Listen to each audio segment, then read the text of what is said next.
এখন আমি বেঁচে আছি হাজার গিরগিটির মাঝে, তাদের সেই পরিবর্তিত উজ্জ্বল রঙের মাঝে নিজেকে বড়ই নিঃসঙ্গ মনে হয়।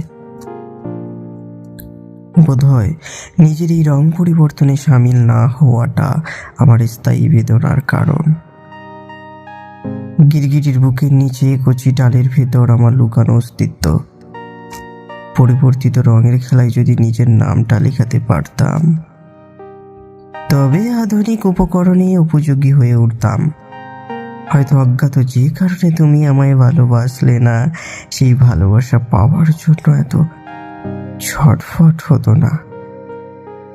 আমি বেঁচে আছি হাজার গিরগিটির মাঝে, আমি বেঁচে আছি স্থায়ী ব্যথার মাঝে, ছোপ ছোপ ব্যথা কলঙ্ক দাগের মতো।